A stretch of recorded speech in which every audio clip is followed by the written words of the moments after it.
group as you knew it, it now has to be broken apart. Is there a core here? Yes.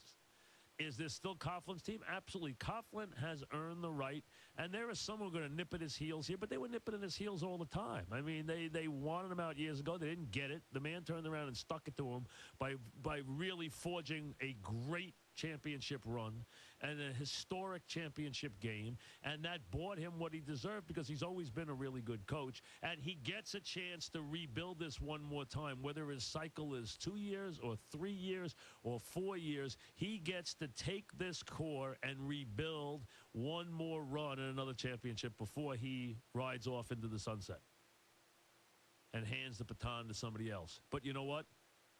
There has to be enormous changes in that team. Listen, when Reese took over, he rolled 7 after 7 after 7. This year, he was dreadful. This year, the players he brought in stunk. But they were joined by a bunch of players who were already here who stunk. The offensive line as we know it, it's over. This core defensive group as we know it, it's over. There are guys you're going forward with. This is Coughlin's team. He needs new assistant coaches. Not all, but some. It's Eli Manning's team. He needs new people in front of him. He doesn't need new wide receivers. As ironic as that is, that's a group that doesn't need to get touched. But he does need a change in the running back position, believe it or not. And he does need new people in front of him. That offensive line, coached by a very good offensive line coach who should be the first one back. But that group didn't do its job this year. That group as we know it, and they did a wonderful job for a couple of years. Their run is over. That has to be retooled. And as far as the defense, well, you got some people there led by Tuck and led by Kenny Phillips if he's healthy. But the linebacking core needs a lot of help. The secondary needs a lot of help. And you got to get a lot of dead wood out of here. A lot of dead wood. And if OC needs a new home, well, you know what, OC? Thanks. See you. Thanks for stopping by. Goodbye. No one's going to miss you. No one missed Shockey. No one missed Tiki. No one's going to miss OC.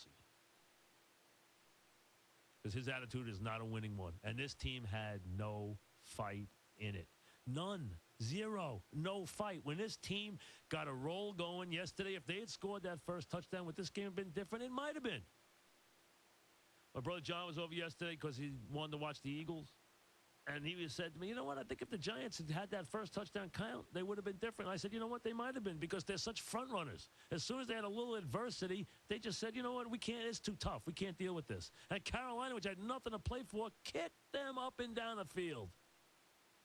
Stewart running through arm tackles. Steve Smith out there yesterday breaking his arm. He had nothing to play for. He broke his arm in the game. That guy can play for me any day of the week. You watch him the last couple of weeks? You watch Peppers? I understand Peppers gets $1 million a game. You saw why. Carolina had pride. Give Fox credit. Fox doesn't deserve to get fired. Maybe he's been there a long time. Yes, he gave Jake Delhomme a bad contract. I'm not a big Fox guy. But you know what? The guy can coach. And yeah, he gave Delhomme a bad contract. And maybe they're going to romance Cower into that building because Fox has been there a long time. But you know what? Fox deserves to stay. That team has been a credit. And right now, they might spank New Orleans next week the way New Orleans is going. We'll get to them later. That's unraveled. But for the Giants, in front of the old Giants, and the Giants have a heritage. They have a heritage that is real. They have a pride in that franchise that is real, and it's built on defense. And those Giants were in that building yesterday, and they had to say, are you kidding me? Could you imagine that happening to a team that Lawrence Taylor played on? Could you imagine that happening? A team having no fight and no heart and no guts, a team that Harry Carson played on or Carl Banks played on? That wasn't bad. You can lose. That wasn't disappointing. You can get beat. But to not show up and not care, and that's what that team that took the field yesterday, you can't explain it any other way. They didn't care. They didn't have any heart. They didn't have any fight. They didn't have any toughness. They've been a lousy defense. And listen, I saw enough in the San Diego game to tell me that they were going nowhere this year. That's fine.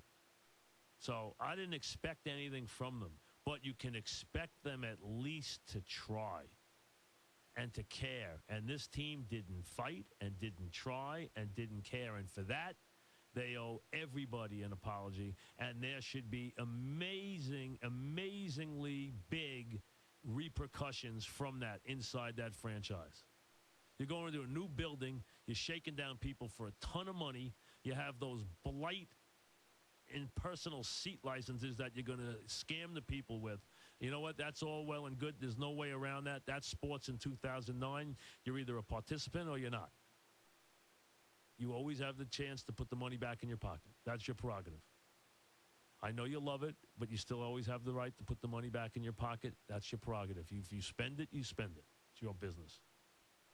But they don't do it the right way. But to give people a product like that on the way out, from Coughlin, well, really, from John Mara through the Tisches, through Reese, through Coughlin, through the coaches, through the first player, through the last player, you should all be embarrassed to call yourself Giants with that game yesterday.